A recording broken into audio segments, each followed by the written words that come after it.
Okay, hello and welcome to Rankers. Welcome to topic में series. हम बात करने वाले हैं आज एक बहुत अच्छे टॉपिक की, जहां से आसान से सवाल आते हैं और हर बार आते ही हैं। तो आप अगर इस टॉपिक को ग्रैब कर लेते हो तो +4 मार्क्स आपके कंफर्म होते हैं जेई के अंदर। आप अगर देखें, टॉपिक का बेसिक नाम क्या है? Dot and cross product. इसको आप हर जगह फिजिक्स के भी बेसिक्स में देखते हुए आते हो, तो आपको ये बहुत अच्छे तरीके से आता होता है। बट जो अपने पास सवाल आता है यहाँ से, उसके लिए मैं फटाफट से एक रिकैप करता हूँ आपके लिए इस चैप्टर का, जो है डॉट एंड क्रॉस प्रोडक्ट। आपको पता है, अगर आपको एक वेक्टर ए गिवन है, A1 i cap, A2 j cap और A3 k कैप। सिमिलरली अगर आपको एक वेक्टर बी गिवन है, B1 i cap, B2 j cap और B3 k कैप। ठीक है, तो आप क्या सोचते हो यहाँ पे, अगर आपको A डॉट बी निकालने को बोला जाए तो एक्चुअल में क्या होता है? A डॉट बी का मतलब होता है magnitude A magnitude B into cos theta. Basic बात है, सबको आती है ये बात, तो है कि नहीं? और जब आप देखोगे तो आई डॉट आई करोगे ना, अगर आप आई डॉट आई करो तो आई का मैग्नीट्यूड 1, फिर आई का मैग्नीट्यूड 1 इंटू कॉस, इन दोनों के बीच का एंगल 0, तो ये 1 होता है। आपको आता भी है ये बात। सेम जे डॉट जे भी कितना होता है? 1। और सेम के डॉट के भी कितना होता है आपका? 1 ही होता है। ये आपको ऑलरेडी पता है। और आपको पता है कि आई के साथ आप किसी और का डॉट निकालते हो, लाइक जे का, या फिर आई डॉट के निकालते हो, या इवन जे डॉट के निकालते हो, मतलब किसी भी दो डिफरेंट चीजों का डॉट निकालो तो बीच का एंगल कितना होता है? 90। तो cos 90 0। तो ये सब के सब क्या रहेंगे? सिमिलरली 0 होते। ये आपको पता है। अब क्योंकि आपको ये पता है, तो आपको यहाँ से ये भी पता होता है कि जब आप इन दोनों का डायरेक्टली डॉट निकालने को जाओगे कि ए डॉट अगर आप बी निकालोगे तो ये सिंपली कितना हो जाएगा? आई से आई को बस रखेंगे, बाकी सारा बेकार हो जाएगा, 0 बन जाएगा। तो ये रहेगा A1 B1 plus A2 B2 plus A3 B3। बड़ी बेसिक सी बात है बेटा, ये आपको आती भी है बहुत अच्छे तरीके से, है कि नहीं? अब इसकी कुछ बातें जो आपके लिए इंपॉर्टेंट होने वाली है क्वेश्चन पॉइंट ऑफ व्यू से। पहली बात सिंपली क्या ध्यान रखनी है आपको, कि आप कभी अगर ए को ए से डॉट करते हो तो देखिए क्या बनेगा। मैग्नीट्यूड ए मतलब ए हो गया, मैग्नीट्यूड बी भी ए ही हो गया है, और कॉस थीटा कितना हो गया? 0। तो ये हो जाएगा मैग्नीट्यूड ए का स्क्वायर। इसका रिवर्स कई बार क्वेश्चन में यूज होता है कि आपको जहां भी मैग्नीट्यूड ए दिखेगा आप उसको ए डॉट ए बोल सकते हो। जैसे हमें कहीं पे अगर मैग्नीट्यूड ए प्लस बी दिख रहा है तो मैं उसको क्या बोल सकता हूं? इसका स्क्वायर लगा दूं अगर, तो मैं इसको बोल सकता हूं कि सर ये A plus B dot A plus B हो सकता है। और ये बड़ा यूजफुल चीज है, तो आप इसको बहुत अच्छे तरीके से ध्यान रखेंगे, फर्स्ट थिंग। ठीक है, दूसरी बात, अगर कभी दो वेक्टर्स के बीच का एंगल जो थीटा है, ये मान लो 0 डिग्री हो गया। अगर थीटा बीच का कितना हो गया? 0 डिग्री। तो थीटा 0 का मतलब अपन क्या समझते हैं कि थीटा अगर 0 है तो वो वेक्टर या तो पैरेलल होगा या फिर कोलिनियर होगा। ए और बी मान लो डॉट 0 है, मतलब सॉरी डॉट नहीं, अगर बीच का एंगल 0 है मतलब ए और बी दोनों क्या होंगे? पैरेलल वेक्टर होंगे या फिर कोलिनियर वेक्टर होंगे। क्लियर है क्या? तो इस वाले केस में अगर पैरेलल वेक्टर हो या कोलिनियर वेक्टर हो, पैरेलल वेक्टर हो या फिर कोलिनियर वेक्टर हो, कोलिनियर वेक्टर हो, ठीक है ना? तो हमारा सिंपल ट्रायल क्या होता है कि हम सोचते क्या है इस वाले केस में, हम सोचते ये हैं कि भाई पैरेलल हो चाहे कोलिनियर हो, हम उस वेक्टर को दूसरे वेक्टर के फॉर्म में लैम्डा के साथ रिप्रेजेंट कर सकते हैं, क्योंकि डायरेक्शन दोनों का सेम है, बस मैग्नीट्यूड का फर्क पड़ेगा। तो हमने लैम्डा ऐड कर दिया है फॉर द मैग्नीट्यूड पर्पस। तो A can be represented at lambda B अगर दोनों पैरेलल या कोलिनियर वेक्टर है तो। इतनी बात आपको समझ में आती है? ठीक है ना? अब अगर हमें क्रॉस की बात करनी है, ठीक है ना, तो क्रॉस भी बेसिकली क्या होता है? अगर आप क्रॉस को देखते हो, क्रॉस प्रोडक्ट, तो ऑब्वियसली ये वेक्टर प्रोडक्ट है, मतलब इसका आउटपुट वेक्टर आता है। तो अगर आप यहाँ पे ए क्रॉस बी करने का, तो ये कितना होता है पता है आपको? ये होता है वेक्टर ए का मैग्नीट्यूड, वेक्टर बी का magnitude into sine theta, but साथ में एक एन कैप होता है। What do you mean by this N cap? N cap क्या होता है? तो एन कैप एक नॉर्मल, मतलब यूनिट नॉर्मल वेक्टर है, यूनिट नॉर्मल वेक्टर है। अब इस यूनिट नॉर्मल का मतलब क्या होता है कि नॉर्मल वेक्टर तो है, मतलब ये ए और बी दोनों के परपेंडिकुलर वेक्टर है, लेकिन यूनिट का मतलब क्या कि एक यूनिट वेक्टर है, इसके पास केवल डायरेक्शन है, मैग्नीट्यूड है नहीं। तो वही हम चाहते भी थे कि ये वेक्टर का मैग्नीट्यूड हो गया ए क्रॉस बी का, और ये क्या हो गया तुम्हारा उसका डायरेक्शन एन कैप। तो आपको कोई बोले कि आप ए और बी के परपेंडिकुलर एक वेक्टर लिखो, तो आप आराम से लिख सकते हो क्या कि भैया हमें क्या चाहिए, मान लो हमें लैम्डा मैग्नीट्यूड का ए क्रॉस मतलब ए और बी के परपेंडिकुलर वेक्टर चाहिए, तो क्या लिखेंगे अपन लिखेंगे लैम्डा टाइम्स उसका मैग्नीट्यूड हो गया, और डायरेक्शन क्या रहेगा, डायरेक्शन रहेगा ए क्रॉस बी का यूनिट वेक्टर, मतलब A cross B divide upon magnitude of A cross B. ये क्या है अपना, ये है a vector of magnitude lambda perpendicular to both A and B. तो अगर आपको उसी डायरेक्शन में लिखना है तो go for the simple vector कि भैया डायरेक्शन चाहिए हमको, तो डायरेक्शन हमको जो बोला गया, मान लो एक डायरेक्शन लिखना है आपको, तो ए वेक्टर का यूनिट वेक्टर निकाल लेते हैं, याद होगा आपको, और उसको उसके मैग्नीट्यूड से मल्टीप्लाई कर देते हैं। वही काम यहाँ भी किया कि ए और बी दोनों के परपेंडिकुलर हो, तो अपन ने ए क्रॉस बी का डायरेक्शन निकाल दिया वाया फाइंडिंग यूनिट वेक्टर, और उसको उसके मैग्नीट्यूड से मल्टीप्लाई कर दिया। बड़ा ही आसान काम लग रहा होगा। और आप सबने सीखा है कि भाई हमको जब क्या निकालना होता है, हमें जब निकालना होता है क्रॉस, तो हम क्या बोलते हैं, हम बोलते हैं कि ए क्रॉस बी क्या रहेगा। तो आपको याद होगा डिटर्मिनेंट टेक्निक से आपने याद किया है क्लास 11th में ही, आपने बहुतों बार निकाला है, A1 A2 A3 B1 B2 B3। आप सिंपली इसको सॉल्व करते हो via plus minus plus taking, तो आपको ए क्रॉस बी मिल जा रहा होता है यहाँ से। ये तो बड़ी बेसिक सी बात है, तो इतनी बात आपको आती है, ठीक है। एक और एप्लीकेशन यहाँ पे होता है सिंपली डॉट में, खास करके अगर हम डॉट की बात करें तो डॉट में एक एप्लीकेशन होता है प्रोजेक्शन का, ये बात भी आपको ध्यान रख लेनी है। डॉट में एप्लीकेशन किसका होता है, प्रोजेक्शन का और प्रोजेक्शन वेक्टर का, दोनों का होता है। मैं दोनों के बारे में बात कर लूंगा अभी आपसे। अगर हम देखें प्रोजेक्शन का, ठीक है ना, प्रोजेक्शन का सिंपली बात, प्रोजेक्शन लेंथ की बात कर रहे हैं अपन फिलहाल, बाद में प्रोजेक्शन वेक्टर की बात कर लेंगे, दोनों आसान है। देखिए तो प्रोजेक्शन वेक्टर सिंपली क्या होता है, हमारे को बोला जाए प्रोजेक्शन लेंथ क्या होता है, हमारे को बोला जाए कि ये वेक्टर बी है और ये वेक्टर ए है, हमें ना बी वेक्टर को प्रोजेक्ट करना है ए पे, और बताना है कि प्रोजेक्शन लेंथ क्या होगा। तो प्रोजेक्ट करने का मतलब क्या होता है कि भैया ये वेक्टर जो बी था वो जब ए पे आ जाएगा, तो ये जो लेंथ बनी है मैंने ये वाली ना, ये लेंथ कितनी होगी, इसी को हम क्या बोलते हैं, प्रोजेक्टेड लेंथ। तो आपको पता है अगर बीच का एंगल थीटा है, अगर बीच का एंगल क्या है, थीटा है, तो आप बताओ कि हम क्या बोलते हैं सिंपली यहाँ पे कि भैया हमारा जो, आप देखो ध्यान से, हमें ये लेंथ निकालनी है एक्चुअली में, क्लियर है क्या। तो आपको पता है कि कॉस थीटा बताओ क्या होता है आपका यहाँ से, ए डॉट बी अपॉन दोनों का मैग्नीट्यूड, ये आपने अच्छे से पढ़ रखा है क्लास 11th में ही, ये होता है इन दोनों के बीच का एंगल, फर्स्ट थिंग।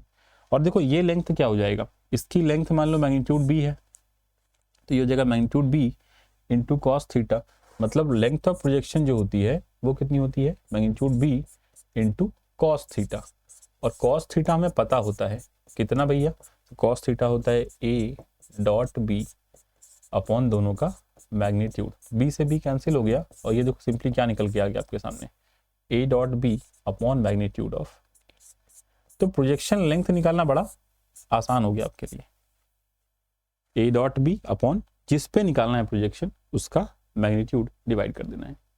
अगर कोई आपसे प्रोजेक्शन वेक्टर पूछ दिया फिर कि प्रोजेक्शन वेक्टर क्या होगा ये बताओ, तो मतलब प्रोजेक्शन लेंथ तो पता है हमें, और इस डायरेक्शन का वेक्टर कौन है बताओ, ए का है, ए का डायरेक्शन है ये, मतलब हमें ए कैप निकाल देना है। तो हम कुछ नहीं करेंगे सिंपली कि प्रोजेक्शन लेंथ जो मेरे पास आई है ना उसमें ए कैप से मल्टीप्लाई कर देंगे, दैट्स ऑल। हमें क्या मिल जाएगी, अपनी प्रोजेक्शन वेक्टर मिल जाएगी। तो सवाल जो भी आपसे डिमांड करे आप उसके अकॉर्डिंग सोच सकते हो। सिंपल क्या सोचना है, अगर हमें किसी में केवल डायरेक्शन चाहिए तो गो फॉर यूनिट वेक्टर, आपका काम आसान हो जाएगा वहां से। क्लियर है, बेसिक फंडा क्लियर है, बढ़िया। अब देखो कि सवाल क्या पूछे हैं जेई ने। अगर जेई के सवालों की तरफ चलें, देखिए कितनी बेसिक बेसिक बातें उसने पूछी है, आप बस इसको क्लिक करोगे आपका काम बनता चला जाएगा। बोला है कि ए बी और सी, ए बी दो वेक्टर्स हैं और सी एक ऐसा वेक्टर है कि ये कंडीशन फॉलो कर रहा है सी। अब ये कंडीशन फॉलो कर रहा है तो देखो एक तरीका ये है कि आप सी को जनरल वेक्टर मान लो और उससे भी सॉल्व कर सकते हो। एक तरीका आपका ये भी हो सकता है, दिख रहा है आपको सी सी दोनों में कॉमन है ना, सी और सी देखो कॉमन दिख रहा है आपको, तो इसको एक तरफ ले आओ ना, तो आपको दिखेगा अगर एक तरफ ले आते हो तो आपको क्या दिखेगा बताओ कि A plus B cross C equal to, अब देखो मैं क्या बोल सकता हूँ, अगर देखो A cross B cross C के बराबर तो होता नहीं है, वो उल्टा डायरेक्शन में होता है। तो मैं क्या कर रहा हूँ ना यहाँ माइनस कॉमन निकाल ले रहा हूँ, समझिएगा ध्यान से।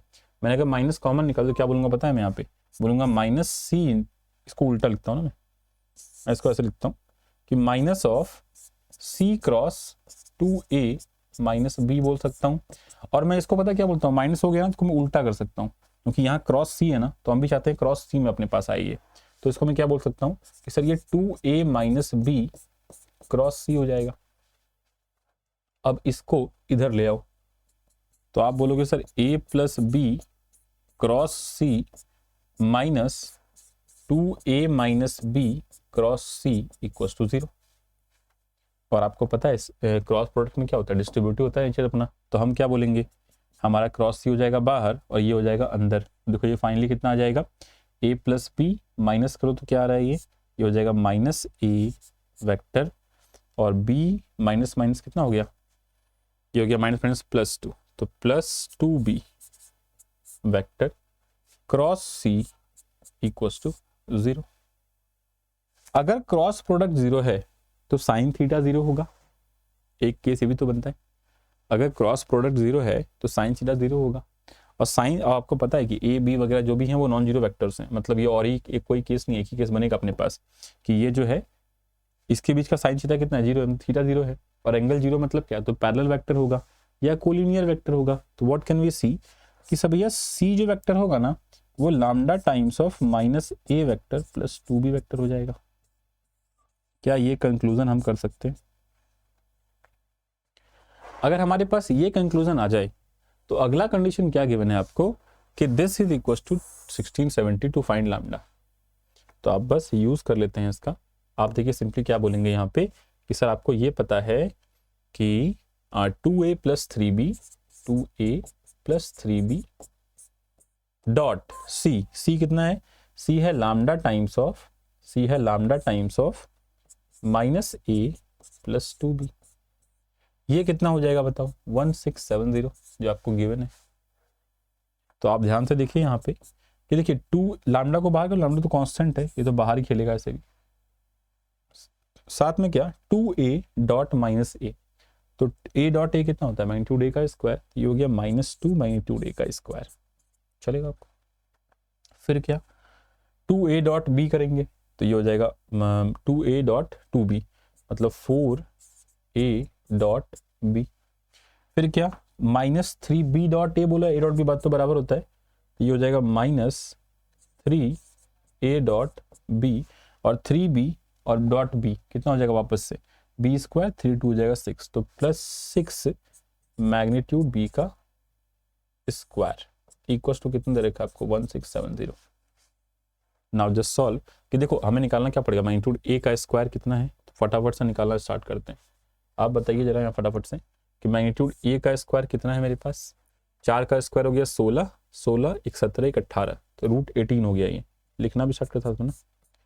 लैम्डा देखिए कितना हो गया -2, और ये कितना हो गया है √18, दिख रहा होगा मेरे ख्याल से आपको भी, √18 प्लस 4 - 3 हो गया 1, तो 1 इंटू a डॉट बी, बताइए कितना आ रहा है।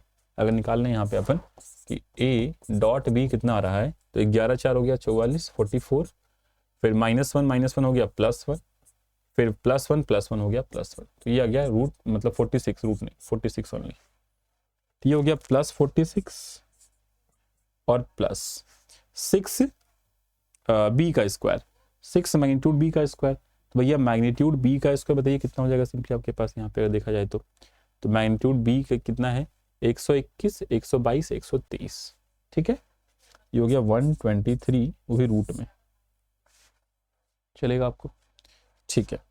नाउ व्हाट इक्वल्स टू 1670, यही गिवन है आपको। We need to solve this to find the answer. तो चलिए सॉल्व करने का ट्राई करते हैं क्या क्या आ रहा है अपने पास। अगर देखा जाए तो देखिए √123 में 3 तो बाहर आ जाएगा, और यहाँ से क्या होगा, ये रूट में ही आ जा रहा है ना, अच्छा 16 1 17 1 18, अच्छा 1 मिनट यार, ये इसका स्क्वायर भी तो था, स्क्वायर था तो ये रूट का कोई काम है नहीं, तो ये सिंपली कितना हो गया 2 × 18। सेम यहाँ भी स्क्वायर था तो यहाँ भी इसका काम है नहीं, तो हो जाएगा +6 × 123, ठीक है, क्लियर है ना। व्हाट ये हो गया लैम्डा इंटू, अब जरा जोड़ लें, देखिए ये कितना आ रहा है, ये हो जाएगा 23 6 118 और 6 718, सही है कि नहीं, नहीं 738 होगा, 23 6 138 होता है, ठीक है। और ये हो गया -36, तो +10, तो 748 हो गया मेरे ख्याल से, 748 और ये हो गया है 1670। ठीक है, तो देखिए कुछ कट कुट रहा है क्या? 2 बार में देखिए कुछ हो रहा है क्या? 2 बार में तो नहीं होगा मेरे ख्याल से ना, ये कुछ पंगा तो कर देगा। कैलकुलेशन सही है ना भाई, कैलकुलेशन का पंगा नहीं होना चाहिए बस। ये हो गया 748, लामडा यहाँ से फ्रैक्शन में आ रहा है, ऐसा लामडा फ्रैक्शन में आएगा तो पंगा हो सकता है। लेट्स सी अब क्या हो रहा है, और कोई ऑप्शन तो है नहीं अपने पास, कैलकुलेशन वेरीफाई कर लेंगे बाद में। देखिए यहाँ से आप लामडा निकाल लेंगे, जो भी आ रहा है 1670 अपन एक बार देख लेना, कैलकुलेशन मिस्टेक है ना बेटा, कैलकुलेशन मिस्टेक देख लेना, कहीं कुछ अगर छूटा है, कहीं कुछ हुआ है, एक बार देख लेना। लामडा देखिए यहाँ से आ गया आपका, अगर लामडा आ गया तो आप यहाँ से सी निकाल लेंगे, अगर आप सी निकाल लेंगे तो मैग्नीट्यूड सी का स्क्वायर भी आप आराम से निकाल सकते हो। तो क्वेश्चन बड़ा सिंपल होता है, कैलकुलेशन बस अगर ध्यान से किया जाए, कैलकुलेशन आई थिंक कहीं खोलता मिस्टेक हो या तो नहीं हो, कोई दिक्कत नहीं है, क्योंकि फाइनली अपन कैलकुलेशन करें तो सी मिल जाए सिंपल अपने को, वो अलग बात है। ठीक है, तो एक बार इसको वेरीफाई कर लीजिएगा, कैलकुलेशन की मिस्टेक तो नहीं है। बाकी अपने पास क्वेश्चन का एक फ्रेम मिल गया आपको कि हम कैसे इसको सोचते हैं। आप देख सकते हो पहले क्या किया अपन ने, एक साइड लेके आए, फिर ये फंडा लगाया कि भैया अगर दोनों क्रॉस जीरो है मतलब क्या कि लैम्डा के फॉर्म में होगा, फिर तो डॉट निकालना है, वो तो बेसिक प्रॉपर्टी अपने को आती है। तो आप देख सकते हो बेसिक प्रॉपर्टी सवाल आए हुए हैं। आइए एक और सवाल देखते हैं, मेंस में आया हुआ है ये सवाल। देखिए इसने क्या बोला है, इसने बोला है भाई साहब कि ए बी और सी 3 वेक्टर्स हैं। ठीक है, तीनों के बारे में पता है, बस लैम्डा वेरिएबल है। आर एक ऐसा यूनिट वेक्टर है अलोंग दिस, बी प्लस सी के अलोंग एक वेक्टर है। तो आप बताइए बी प्लस सी के अलोंग मतलब मैं क्या बोला था कि भैया डायरेक्शन बी प्लस सी का पकड़ना है। अब मैग्नीट्यूड आपको 1 दे रखा है क्योंकि यूनिट वेक्टर है ये, तो आप क्या बोलोगे, मेरा आर वेक्टर देखिए सिंपली क्या हो जाएगा, आर वेक्टर हो जाएगा बी प्लस सी का कैप। तो बी प्लस सी बताइए कितना हो जाएगा, 2 + 3 हो गया 5i कैप, और 3 - 1 हो गया 2j कैप, और ये हो गया -5 + लैम्डा के कैप, है कि नहीं। और डिवाइड में क्या बोलेंगे, इसका मैग्नीट्यूड डिवाइड करना पड़ेगा ना, तभी तो यूनिट वेक्टर आएगा। तो आप बताइए कितना हो जाएगा, ये हो जाएगा 25 4 + लैम्डा -5 का स्क्वायर। ठीक है, ये आपकी आर वेक्टर हो गई। अब बोला क्या है कि आर डॉट ए, आप बताओ इसे सिंपल क्वेश्चन क्या पूछेंगे वो लोग, बोला बताओ आर डॉट ए दे रखा है आपको, तो आर आपको पता है, डॉट निकालना है ए के साथ, तो निकालो भाई। देखो 5 हो गया सिंपल से डॉट, तो फिर 2 × 2 हो गया 4, फिर हो गया लैम्डा -5 × 3, तो कितना हो गया देखो 3 लैम्डा -15, ये हो गया ऊपर, और नीचे तो सेम चलेगा जो अपने पास √29 + लैम्डा -5 का होल स्क्वायर। ठीक है, ये कितना दे रखा है आपको, 3 दे रखा है।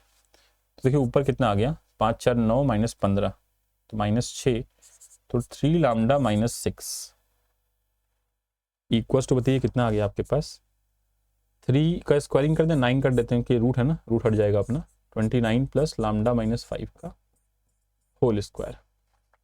ठीक है, नाउ अगर आप चाहे तो 3 से कैंसिल कर दीजिए, 3 2 और 3 से 3 बार में, तो ये कितना हो गया अपने पास। अच्छा यहाँ भी तो स्क्वायरिंग होगा ना यार, एक सेकेंड थोड़ा गलती हुआ यहाँ पे, इस साइड भी तो स्क्वायरिंग करना पड़ेगा अपने को।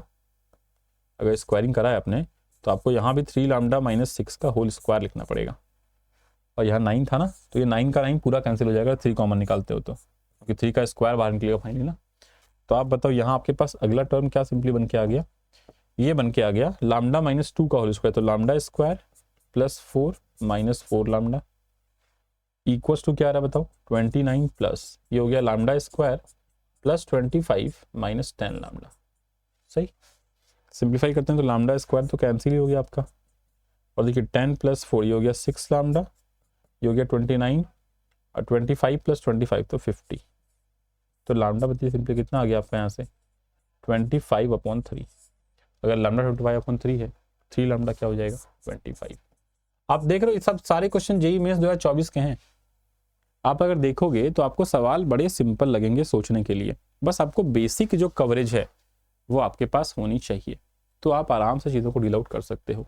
ठीक है, this was all about vectors का, हम डॉट और जो क्रॉस प्रोडक्ट सीखते हैं उसके बारे में। बाकी फिर मिलेंगे अपन अगली वीडियो, तक के लिए bye bye, take care, keep study.